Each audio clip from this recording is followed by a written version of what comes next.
Alrighty, what's up guys? It's Connor, and today I wanted to do a little mini video because I'm still waiting for Gaunt's Ghosts to be delivered to my house because Amazon keeps pushing the date back because they don't want me to make a banger of a video.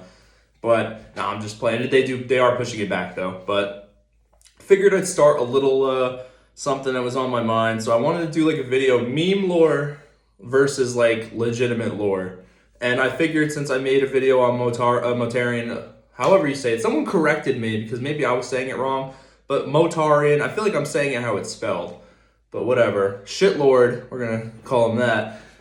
So I did a video basically Death Guard style. And it got me thinking, there's a lot of meme lore about a lot of things in Warhammer, whether it's, the Creek with the shovel, or, the Tau being like really oblivious to everything because they're so like new, and the Death Guard especially. So I wanted to just do a video about like meme lore again versus legitimate book lore, So let's preface this by saying, there's nothing wrong with enjoying the meme lore and just, having fun with it. I'm not making this video to shit on meme lore.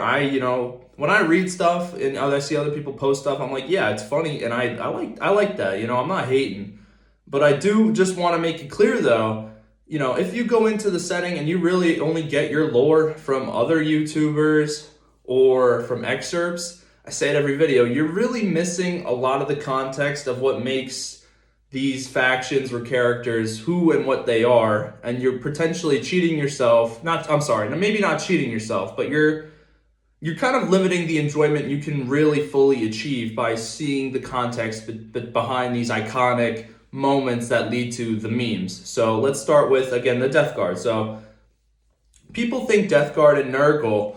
I think a lot of people confuse that, oh yeah, Nurgle, I would choose Nurgle because you don't feel pain and you're always happy and jolly. Sure, in the memes, yeah, you would be happy, jolly, little, pus ball full of happiness, but I'm going to have to break it to you, we're breaking it down Barney style, as a fitness YouTuber, Bald Omni-Man, likes to say, or like to say anyway. Real lore, including Nurgle, it's really not depicted like that. And, if you're curious as to how I might know this, I've read Lords of Silence, which is a really good book, and I also would highly recommend it if you really want to get into Death Guard or just Nurgle in general. It's a really good look into how the Death Guard operate, and those afflicted with the gifts of Nurgle operate as well. You get a really good in-depth view of how it's like to be afflicted with the gifts of Nurgle, not only from the Space Marines in the Warband Lords of Silence, but also from an Imperial officer who is in the book, and we see it from both perspectives, both from this corrupted Astartes standpoint and a normal dude. It's not fun. It's not, jolly this, I can't feel anything. You don't feel anything. For lack of a better word, it's like a depression in a way. These Space Marines who've been around since the heresy are darn going around spreading Nurgle's gifts out of some level of joy. They do it because they think everyone should be afflicted with what they have, and sort of almost an underlying malicious way, because they're suffering but they can't feel it because that's a gift to them. Nurgle is not this jovial god that everyone thinks he is. Maybe when you think this, you're thinking the demons are jovial because they are jovial because they are a shard of Nurgle. A demon is a representation of a chaos god, so of course they'll be jovial and happy and happily lethargic and doing their own thing because they haven't been corrupted and they're not getting these mutations, because again, they are just another aspect of Nurgle. Like Kugoth would be a really good example of this, is just sometimes jolly, sometimes depressed, and that's how Nurgle operates. But then we have someone like Vorx, who is pretty much, I would say, the main character of Lords of Silence. You can hear him remark about his obsession with numbers, and it's really the only thing that gives him a purpose besides serving Motarian and Nurgle. But they live bleak lives. They enjoy the Garden of Nurgle. They do enjoy it. Of course, they enjoy things. So they're still living, in a sense. But the cycle of Nurgle is about atrophy and, entropy, and it's depression. It's very awful and depressing. They feel pretty much nothing half the time. It's just existing. It's a slow crawl to a death that they're never going to achieve unless they're directly killed. Their limbs rot off, and maybe they can't feel it. You're right, they can't feel it. That's a gift maybe in a general sense, but it's not really what you would really think it is. There's a part of it where a plague marine's eyes no longer work, and he's, you can't see, but he gets these insectoids like antennas where he can sort of has this color field of vision. And he's remarking, another gift from Nurgle, another gift. Like it's to be expected. And, it's not jovial. Most of them are not jovial. They're just really depressed. And it's a constant cycle of that, of depression. And then Nurgle's an abusive god. Like, let's be real here. It's like being in a pact with Nurgle is like being in an abusive relationship in a way. Unless you're a top performer like Typhus or Mortarion, whatever, however you want to say it, you're not getting the love. Or unless Ku'gath too. Ku'gath is basically, he fell, the story. He fell into the Nurgle's cauldron, and this would have been a really OP, like super omega bad curse, death plague, whatever. Ku'gath ruined it, but then he turned into a greater demon.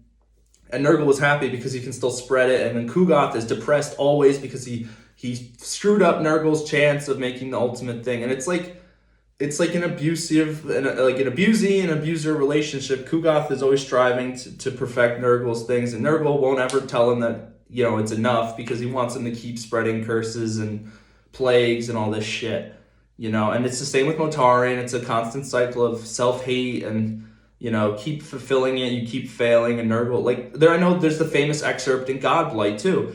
He fails, Nurgle was pissed, drags him back to the house, he yoinks his ass.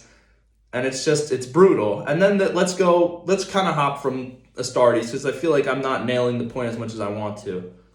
There's this Imperial officer, I don't remember his name, y'all, I'm sorry, it's been a while since I've read it. But we see him go from this proud man serving the Imperium, and then as the book goes on, he's withering away. He remarks he should feel scared, he should feel angry, but he doesn't feel anything. He just wants to sit there and rot. This is all he does. He just rots and sits there. And then we flash forward a little bit where the Lords of Silence are attacking Imperials.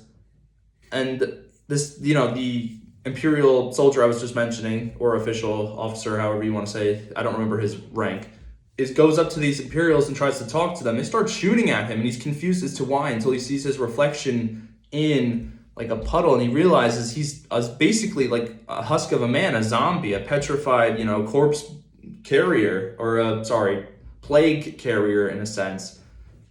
And then he doesn't feel anything, and then he feels rage as he starts killing the people he's used to, serve with, and then it's joy because now he's doing it, and now he's doing it for Nurgle in a way, but he thinks he's doing it for himself for revenge, but then he needs to keep doing it, and that's what I'm talking about when it's this perpetual cycle of ups and downs like it would be in an abusive relationship. It's a brutal thing, Nurgle is not this hoity-toity, old man guy. He's a brutal, eldritch, being of pestilence and plagues. He's not your happy-go-lucky grandpa, silly old guy. He's a piece, literally and figuratively a piece of shit, if you get what I'm saying. So this wasn't really, obviously this wasn't in depth, but I feel like it's a conversation I just want to have with you guys. You have any other famous examples of meme lore you guys that kind of get, not on your nerves, but you want more people to know about it, please drop them in the comments. Or you want to expand upon what I said, or, a little challenge me a little bit, of course, again, you're free to drop them in the comments. So that was the video, meme lore, book lore. Hope you guys enjoyed it. If you liked the video, I appreciate it. And if you subscribe, guess what you'll get? You'll get actual in-depth book reviews with like notes, and it'll be really cool, and it'll be really fun to read the books that you guys chose, and hopefully I read along with you guys. So other than that, I am out of here.